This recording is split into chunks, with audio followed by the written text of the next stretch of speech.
예수께서 제자들과 함께 바다로 물러가시니 갈릴리에서 큰 무리가 따르며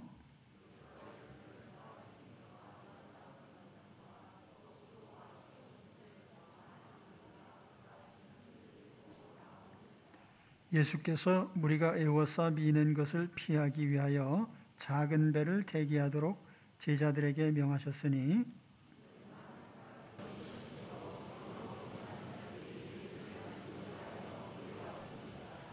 더러운 귀신들도 어느 때든지 예수를 보면 그 앞에 엎드려 부르짖어 이르되 당신은 하나님의 아들이니이다 하니 아멘. 오늘 읽어드린 말씀은 세 장면으로 나눌 수 있습니다. 첫 장면은 예수님께서 잠시 물러가셔서 후퇴하신 장면입니다. 두 번째는 그럼에도 불구하고 사람들이 여전히 몰려왔고 주님께서는 많은 환자들을 치료해 주셨습니다. 세 번째 장면은 귀신들이 예수님을 보고 하나님의 아들입니다 라고 외치는 그런 장면이죠. 이런 세 부분으로 나누어서 말씀을 같이 보겠습니다. 첫 번째 장면입니다. 주님은 잠시 제자들과 함께 갈릴리 해변으로 후퇴하셨습니다. 7절 상반절에 보시면 예수께서 제자들과 함께 바다로 물러가시니, 바다로 물러갔다는 것은 해변으로 피신을 하셨다는 얘기예요. 우리말 성경에는 접속사가 나타나 있지 않는데 헬라어 성경에는 카이라고 하는 접속사로 시작이 됩니다. 통상 카이라는 단어는 and라는 말로 번역을 하는데 때에 따라서 but이라는 말로도 번역합니다. 그리고라는 의미로 번역하기도 하고 그러나라고도 번역하는데 킹제임스 성경에 보면은 7절에는 그러나라는 말로 시작을 합니다. 그러나라는 것은 앞선 부분에도 불구하고 예수님께서 물러가셨다 그런 뜻입니다. 그러니까 직전에는 계속해서 예수님께로 사람들이 몰려오기도 했고 또 그 상황을 보게 되면 예수님의 적대자들, 그러니까 바리새인들과의 충돌이 지속되고 점점 바리새인들의 반대가 강해졌어요. 앞서 보신 바와 같이 예수님께서 중풍병자를 치료하시면서 사죄권의 문제로 충돌을 했죠. 세리들과 식사를 같이 한 문제 때문에 또 바리새인과 다투고 주님의 제자들이 금식하지 않는다고 또 주님을 공격했습니다. 그리고 안식일에 미리삭을 잘라 먹은 것 때문에 또 주님을 비난했고 직전에는 안식일에 손 마른 사람을 고쳐주심으로써 바리새인들이 헤롯 당과 결탁을 해서 예수님을 죽이려는 그런 의도를 드러냈습니다. 그런데 그러한 그들의 공격에 대하여 주님께서는 받아치지 않고 오히려 후퇴하셨다 그런 의미죠. 이게 물러가시니라는 이 단어는 철수한다는 뜻이에요. 영어 성경에는 그 withdraw라는 말로 이렇게 표현을 했습니다. 그래서 킹 제임스 성경에 보면 과거형으로 withdrew himself라고 되어 있습니다. 예수님 스스로 물러난 거예요. 어떤 압력 때문에 물러난 게 아니고 예수님 스스로 후퇴하시기로 결정을 하셨습니다. 왜 주님께서 후퇴를 하셨을까? 주님의 사역을 보면은 그 사역의 패턴이 있어요. 어느 순간에 사역을 하시면서 청중들이 막 몰려오면은 오히려 주님께서 후퇴하시고 물러나신 경우가 있죠. 그래서 이런 패턴이 자주 반복이 됩니다. 주님은 왜 특히 반대자들이 극도로 예수님을 증오해서 이제는 죽이겠다라고 이렇게 달려드는데 주님께서 그들로부터 그들을 제압하거나 또 공격하셔서 그들을 완전히 멸하지 않으시고 왜 후퇴하셨을까? 여기 이제 첫 번째 질문이죠. 주님이 어떤 행동을 하실 때에는 두 가지 행동의 원리가 있습니다. 오늘 우리도 마찬가지예요. 세상에 악한 사람들이 이들을 막 공격해 오는데 그 공격해 오는 것을 일일이 내가 받아서 나도 대응을 할 것인가? 그것만이 능사는 아니라는 거죠. 주님의 행동 원리를 따르면 됩니다. 두 가지 주님의 행동 원칙이 있는데 첫째는 하나님이 정하신 시간표대로 움직이는 거예요. 우리 예수님께서 지상에서 33년 6개월을 사셨는데 그렇다고 해서 33년 6개월 동안 다 구원 사역에 바친 건 아니에요. 30년 동안은 목수일을 하시면서 나사렛에서 보내셨습니다. 그리고 3년 6개월이라는 구원 사역의 기간 동안에도 3년 이상 복음 사역을 계속하시고 마지막 한 주간 십자가 지는 일에 집중을 하셨어요.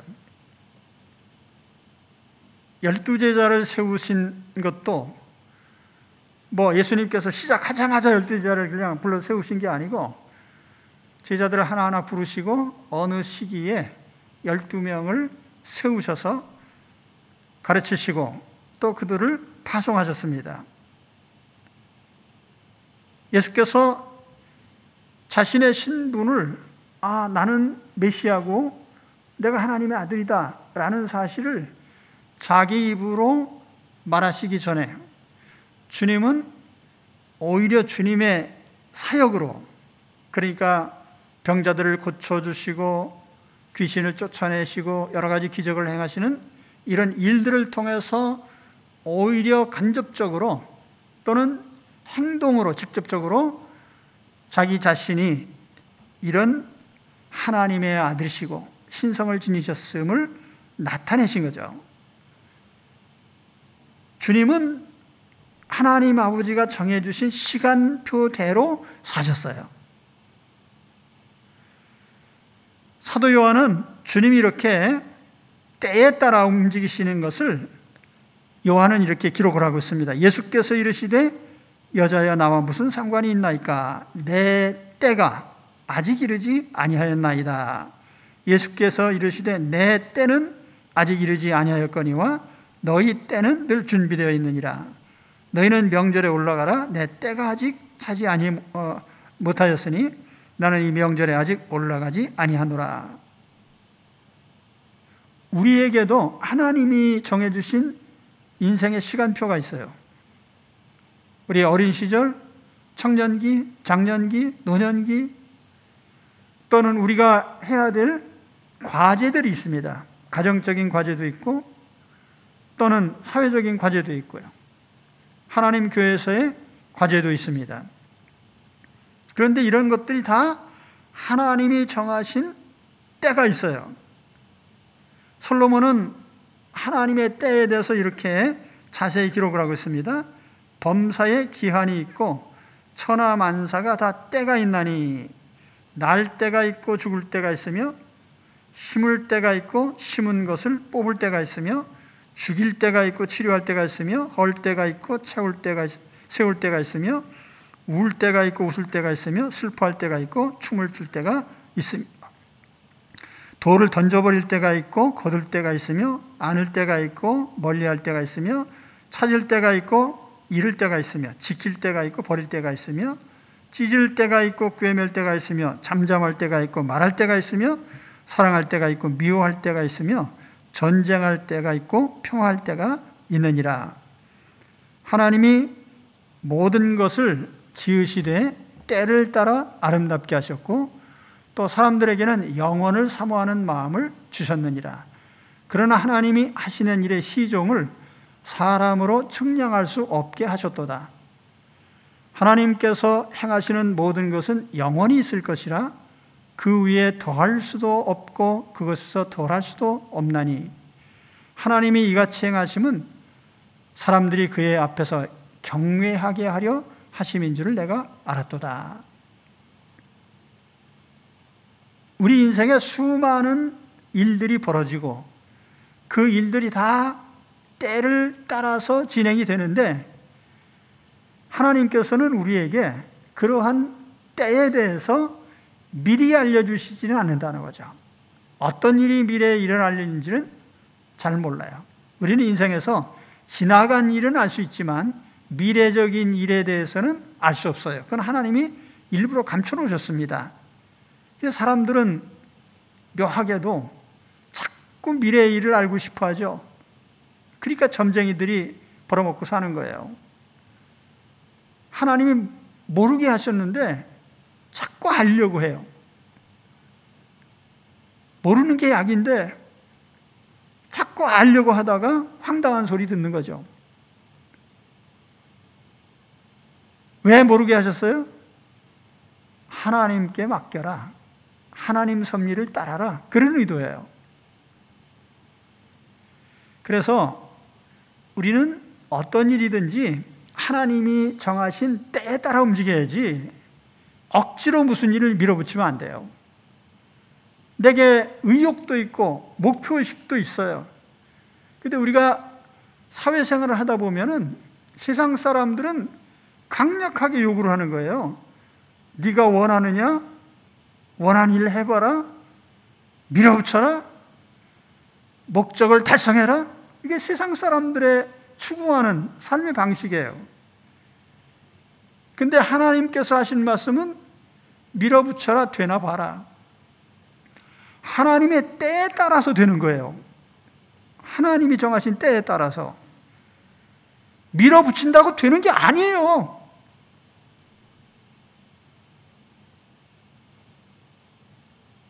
그래서 하나님이 정하신 시간에 따라 움직이는 게 지혜예요. 여러분 무슨 일을 계획하고 계세요? 억지로 하지 마세요. 하나님의 때를 따라 움직이시기 바랍니다. 원수와 싸우는 것도 때가 있는 거예요. 아무 때나 들이받는다고 되는 게 아니에요.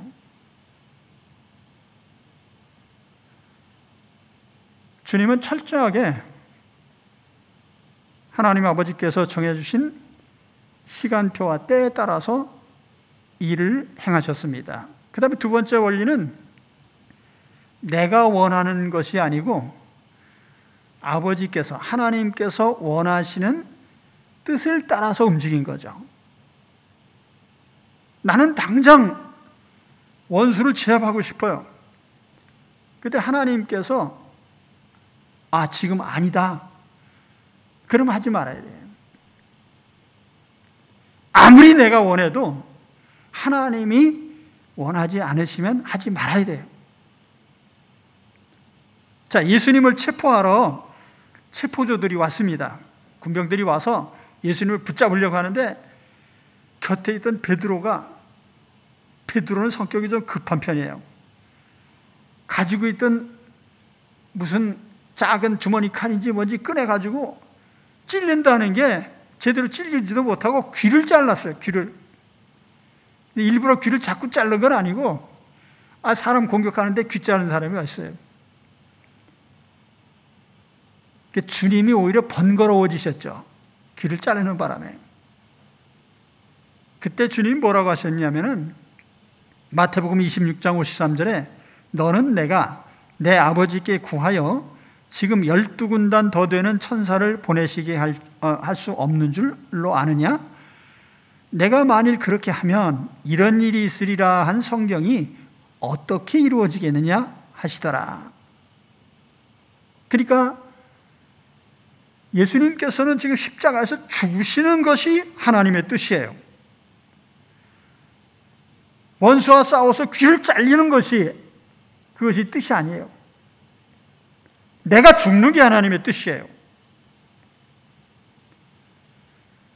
그래서 우리는 내 자존심이나 내 체면이나 내 권리나 내 주장을 앞세우지 말고 하나님의 뜻을 따라야 돼요. 내 주장을 앞세우게 되면 하나님의 일을 이룰 수가 없어요. 만일 예수님이 대적자들을 다 불로 태워 죽이면 어떻게 되겠습니까? 인류 구원 사역은 물 건너가는 거죠.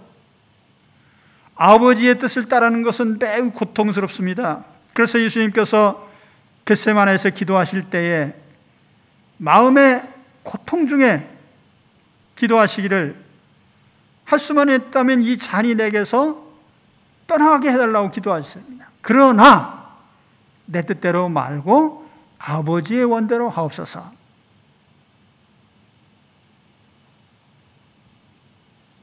하나님의 뜻을 따르는 것이 때로는 고통이 될 수도 있어요. 그렇지만 우리는 따라야 됩니다. 내 뜻대로 행동해서는 안 돼요. 아버지의 원대로 해야 돼요. 그래서 누가복음 22장 42절에 내 원대로 마시옵고 아버지의 원대로 되기를 원하나이다. 아멘. 내 인생에도 항상 그렇게 고백을 해야 됩니다.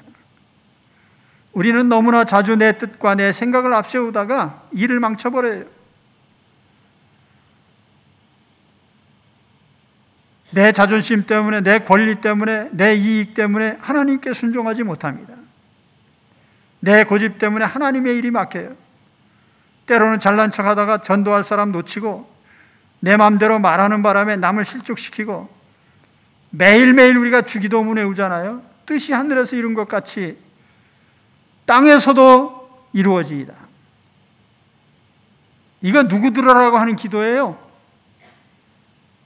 하나님의 뜻이 하늘에서 이루어진 것처럼 땅에서도 이루어지게 해 주옵소서. 땅에서 어떻게 이루어지란 말이에요? 내가 하나님의 뜻을 따라야 하나님의 뜻이 이루어지죠.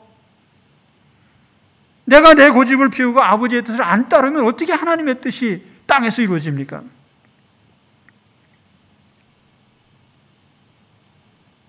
이렇게 주님은 그의 행동에 있어서 모든 삶의 원리가 아버지의 뜻을 따르는 거예요. 누구와 싸우는 거, 대적하는 것조차도 아버지의 뜻을 따라서요. 그래서 여러분 누구와 싸우고 싶으시면 일단 하나님께 물어보세요. 싸울까요 말까요? 누가 나를 공격하고 침뱉고 욕하고 삿대질하고 불이익을 주고 비난하고 비방하고 그러면 하나님 앞에 한번 물어보세요. 나도 받아칠까요 말까요? 우리는 하나님의 뜻을 따라서 행동해야 돼요. 자, 주님의 행동 원리 두 가지요. 첫째는 하나님의 때를 따라서 움직였다는 것. 두 번째는 하나님의 뜻을 따라서 움직였다는 거죠. 주님이 일시적으로 후퇴했다고 해서 주님이 패배한 건 아니에요. 단지 하나님의 시간표대로 움직인 것뿐이고 또한 하나님의 뜻을 우선했을 뿐이죠. 우리는 때때로 양보하고 후퇴합니다. 그렇지만 절대로 패배하지 않습니다. 저는 예전부터 또 어른들에게 그런 교훈을 많이 받았어요. 야, 지는 게 이기는 거야. 근데 우리 주님도 똑같은 말씀하셨거든요. 그리고 주님께서 대적자들을 피해서 후퇴를 하셨는데 그렇다고 주님이 패배하신 게 아니잖아요. 이 세상에 예수님처럼 크게 이기신 분이 어디 있습니까? 심지어는 십자가에서 죽으시기까지 하셨는데 그 죽으신 것조차도 가장 큰 승리가 됐어요. 마귀를 이기고 죄를 이기고 사탄의 역사를 이기고 정죄를 이기고 하나님 나라가 이루어지는 위대한 결과가 됐잖아요. 주님은 때때로 패배를 통해서 승리하게 하신 분이에요. 때때로는 양보를 통해서 후퇴를 통해서 이기게 하신 분입니다. 다윗이 사울 앞에서 얼마나 후퇴했는지 보세요. 사무엘상을 읽어가다 보면 사울이 집요하게 다윗을 죽이려고 그래요. 가만히 서서 악기를 연주하는데 단창을 던지고 칼을 던져서 죽이려고 합니다. 숙소에 자객을 보냅니다. 군대를 동원해서 수색을 하고 찾아다니면서 다윗을 죽이려고 해요. 그런데 다윗에게 사울을 죽일 기회가 몇 차례 왔습니다.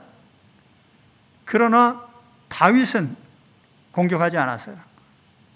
하나님의 때, 하나님의 뜻에 맡긴 거죠.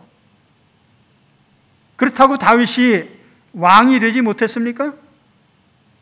세상적으로 말하면 쿠데타를 일으키고 총칼로 제압해야 권력을 잡는 것처럼 보이지만 다윗은 하나님 뜻에 전적으로 맡겼는데요. 사울은 블레셋과의 싸움에서 전사하고 사울의 왕국은 다윗의 왕국으로 넘어왔어요. 하나님은 때때로 후퇴를 통해서도 이기게 하신 분입니다. 오늘 이 주님의 원리를 우리 삶에 적용하시기 바랍니다.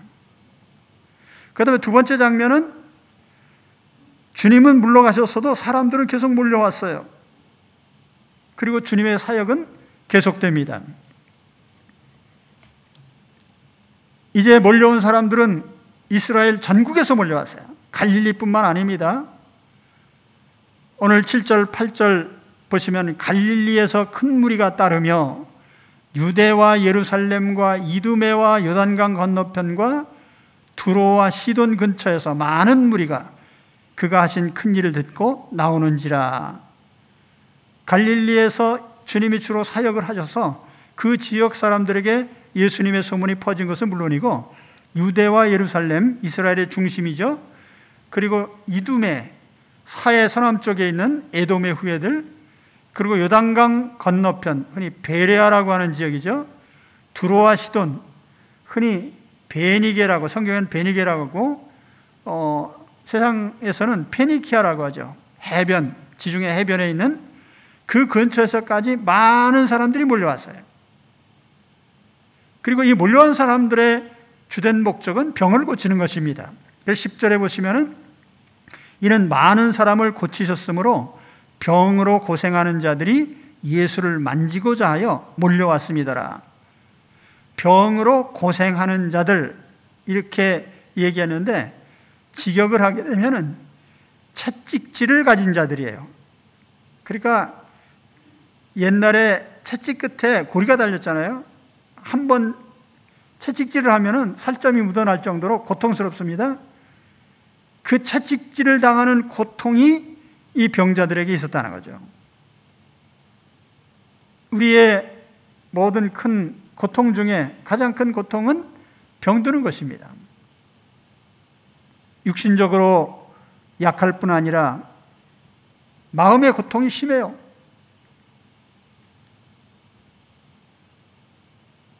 요즘도 병원마다 환자들이 넘쳐납니다. 한두 번 치료받으면 고쳐지는 병이면 큰 문제가 아니죠.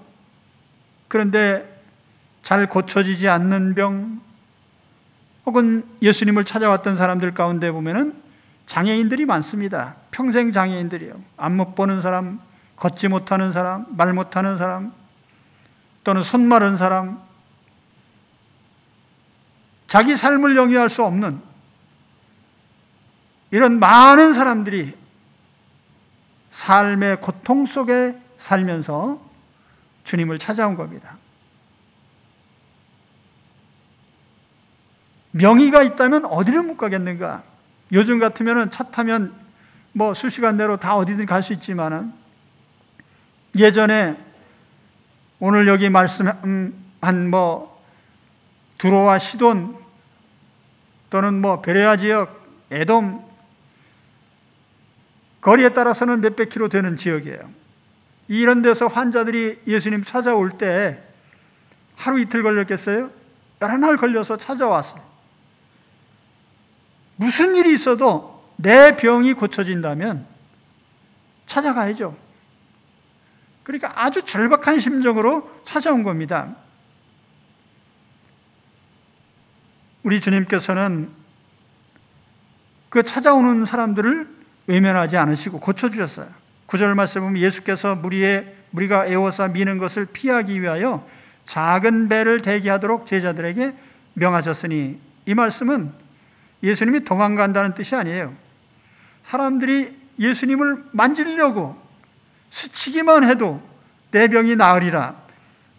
그러니까 어떻게든지 예수님께로 접근을 하려고 한 거죠. 요한복음 6장 56절에 보면 이런 말씀이 나와요. 아무데나 예수께서 들어가시는 지방이나 도시나 마을에서 병자를 시장에 두고 예수께 그의 옷가에라도 손을 대게 하시기를 간구하니 손을 대는 자는 다 성함을 얻으니라. 꼭 예수님의 옷가에 손이 단 사람만 고쳐졌겠어요? 그런 마음으로 주님께 다가온 사람들이 다 고침을 받은 거예요. 주님께서 고쳐주셨죠. 이 사람들이 몰려오는 것을 갈릴리 바닷가에서 너무나 많은 사람들이 예수님을 만지려고 다가오니까 주님께서 배를 준비하고 배로 한 발짝 물러나신 거예요. 아무튼 주님은 이 많은 환자들을 고쳐주신 거예요. 육신의 병을 치료하신 것, 예수님의 3대 사역 중에 하나입니다. 병을 고쳐주시는 것. 오늘 우리도 주님 앞에 나와 병 고침을 받으시기 바랍니다.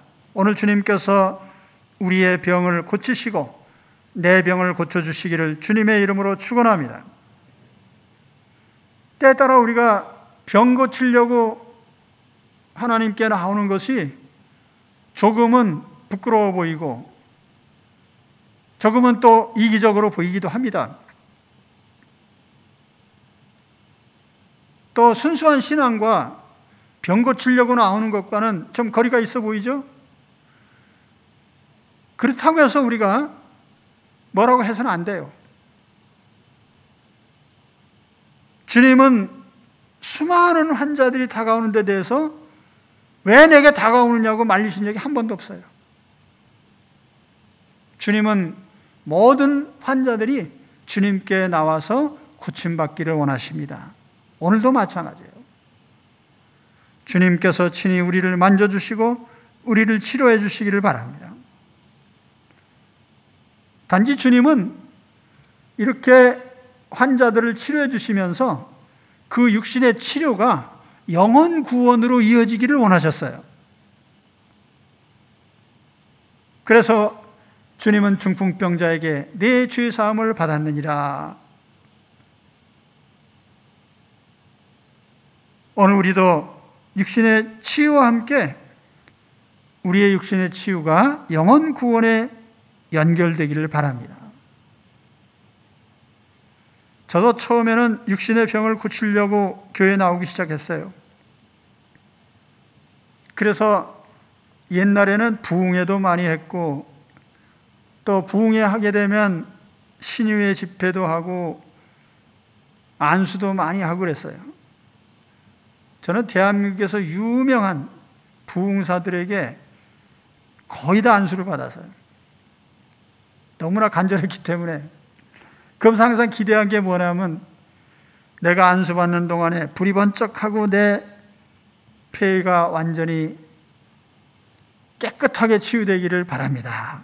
그 안수 받았는데요. 안수를 아무리 받아도 병이 안 고쳐지잖아요. 1년 지나도 2년 지나도 더 악화돼요.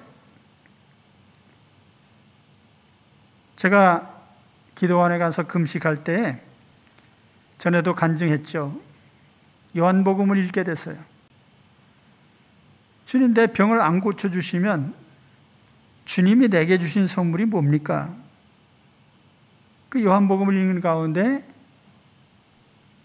영생이라는 단어, 주님이 내게 주시려고 하는 최종적인 선물은 영생이에요. 물론 육신의 치유도 주님이 주신 중요한 선물이지만 더 소중한 것은 영혼 구원이에요. 영생. 여러분, 예수 그리스도 안에서 영생을 얻으시기 바랍니다. 제일 중요한 선물이죠. 육신의 치료를 받는다고 해도 우리는 조만간 세상을 떠납니다. 정말 중요한 것은 육신의 치유가 아니라 영혼 구원이에요. 예수님을 구주로 믿어서 모든 죄를 용서받고 하나님의 자녀가 되셔야 돼요. 이게 주님이 우리에게 주시려고 하시는 궁극적인 선물이에요. 그래서 제가 영생을 마음에 담고 생각해 보니까 이젠 육신적으로 죽는 것이 크게 두려워지지 않았어요. 마음이 평안해졌습니다. 주님이 내게 주시려고 한 것이 이것입니까? 돌이켜 생각해 보니까 내가 병든 것도 영생을 주셔서, 영생을 주시기 위해서 육신의 병을 통해서 나를 부르신 거죠.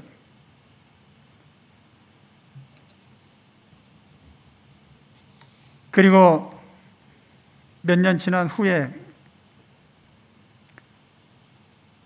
또 하나님께서 저에게 기적적으로 또 병을 고쳐주셨습니다. 그렇게 이약저약 먹어도 낫지 않더니 어느 기회에 제가 호흡기내과 전문의를 만나서 처방을 받았는데요.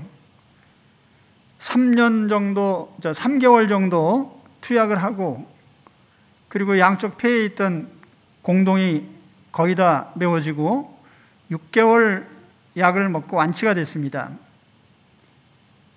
그렇게 치료가 될 것을 여러 해 동안 마음의 고통을 받고 그렇게 했을까? 또 지나가고 나서 또 생각해 보니까 제가 빨리 치료가 안 되는 바람에 이 생각 저 생각하다 마지막 한 결심이, 이제 내가 다시 살아난다면 내 생명을 어디다 쓸 건가? 주님이 원하시는 일에 쓰세요. 그래, 목회자가 될 결심을 한 거죠. 그래서 지금도 감사하는 게 뭐냐면, 내가 병드는 바람에 예수 믿게 된 것이 감사한 일이고, 첫 번째로 빨리 안 고쳐주신 바람에 제가 목회자로 헌신할 결단을 하게 된 것이죠. 감사하죠. 여러분 감사하지 않아요? 네, 저는 항상 그게 감사해요. 우리 주님께서는 우리 모두가 다 육신적인 병에서 노임받기를 원하시고 우리 병을 치료해 주시기를 원하십니다. 치료받으세요. 또한 우리 주님은 우리의 병을 통해서 주님께 헌신하기를 원하시는 거예요. 여러분, 주님 앞에 헌신의 결단을 하시기 바랍니다. 내 일생은 주님의 것입니다. 내 몸도 주님의 것입니다. 주님의 의도대로 쓰세요. 결심하시기 바랍니다. 그 세 번째 장면은 귀신들의 외침이죠. 주님의 사역이 의도한 결과는 뭐냐? 예수님이 누구신지를 나타내는 데 있는 거예요. 뭐 병을 고쳐주시고 귀신을 쫓아내고, 또는 장애인들을 고쳐주시고 여러 가지 기적을 행하시고, 최종적인 결과는 그런 것들로 말미암아서 예수님이 그리스도시고 구세주시고 하나님의 아들이심을 증명하고 보여주는 겁니다. 그래서 사람들로 하여금 믿게 하는 거죠. 그런데 예수님이 메시아시고 하나님의 아들이시라는 이 고백이 제자들의 입에서 나온 것도 아니고요, 병 고침 받은 수많은 환자들의 입에서 나온 게 아니고 귀신들의 입에서 나왔어요. 앞서서도 얘기했잖아요. 귀신들이 마가복음 1장 24절에 보면은 당신은 하나님의 거룩한 자입니다. 그런데 오늘 말씀을 보니까 당신은 하나님의 아들입니다. 11절 12절에 보세요. 더러운 귀신들도 어느 때든지 예수를 보면 그 앞에 엎드려 부르짖어 이르되 당신은 하나님의 아들이니이다 하니 예수께서 자기를 나타내지 말라고 많이 경고하시니라. 귀신이 부르짖었다고 했어요. 소리친 거예요. 당신은 하나님 아들입니다 라고 외친 거예요.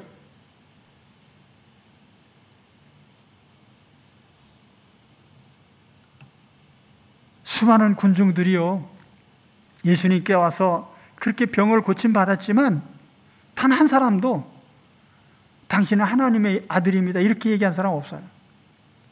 예수님이 누구신지 알려고 하지도 않고 큰 관심도 없었어요. 중요한 건 뭐냐면 저 사람이 나를 고쳐주면 그만이다. 그러니까 내 병을 고치는데 모든 초점을 맞춘 것이에요. 예수님이 누구신지에 대해서는 큰 관심이 없었어요. 제자들도요, 주님을 오랫동안 따라다니면서 기적의 현장에 같이 있었지만 기적을 바라보면서 사람들이 질문하잖아요. 저가 누구시기에 이런 일을 하시는가? 예수님이 누구신지를 묻는 데 대해서 그들은 깊이 생각 안 한 거예요. 그냥 랍비여, 선생님이여,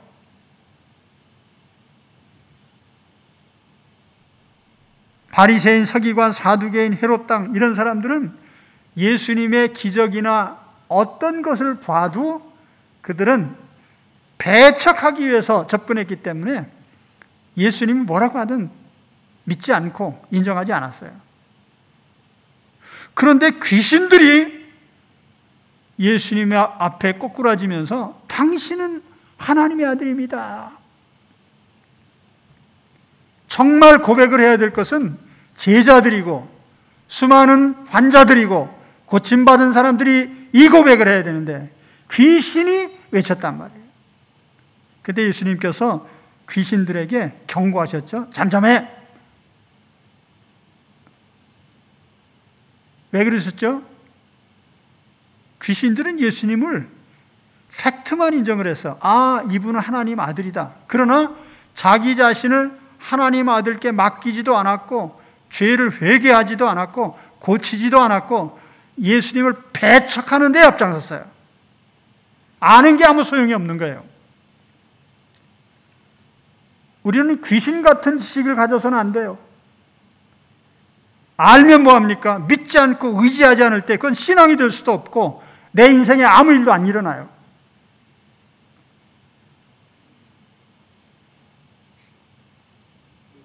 주님은 귀신들에게 아는 척하지 말라고 경고하셨어요. 오늘 우리에게 필요한 것은 신앙 고백입니다. 주님이 그렇게 많은 환자들을 고쳐주시고 많은 장애인들을 치료해 주시고 귀신을 쫓아내신 이유는 바로 예수 그리스도를 구주로 믿게 하시려는 거예요. 주는 그리스도시요 살아계신 하나님의 아들이십니다. 이 고백을 받아내시기 위한 거예요. 그러므로 오늘 우리는 바로 이 고백을 해야 돼요. 여러분 예수님 영접하셨죠? 주님 믿으십니까? 우리가 매일같이 해야 될 일이 뭐냐 하면 주님은 나의 구주십니다. 주님은 나의 하나님이십니다. 주님께 내 삶을 맡깁니다. 주님의 뜻을 따르겠습니다. 이 고백을 늘 해야 돼요. 신앙생활이라고 하는 것은 마음으로 믿고 입으로 고백하는 생활의 반복이에요. 로마서 10장 10절에 사도 바울이 뭐라고 말합니까? 사람이 마음으로 믿어 의에 이르고 입으로 신하여 구원에 이르느니라. 우리가 마음으로 믿고 예수님을 구주로 영접했습니다. 주님을 의지합니다. 입으로 시인하는 것은 우리의 행동을 의미합니다. 우리는 모든 삶을 통해서 주님을 의지하면서 주님의 때를 따라 또한 주님의 뜻을 따라서 우리의 삶의 경로를 밟아야 됩니다. 항상 내 입에서 주님은 나의 주인이십니다. 나의 하나님이십니다. 이 고백이 나오시기 바랍니다. 그게 우리의 영적 고백이에요. 우리 매일에 기도합니다. 우리가 뭐라고 기도합니까? 이런저런 것을 하나님께 요구하기도 하고 요청하기도 하고 하지만 가장 먼저 우리가 해야 될 고백은 주님은 나의 구세주십니다. 주님은 나의 하나님이십니다. 따라합시다.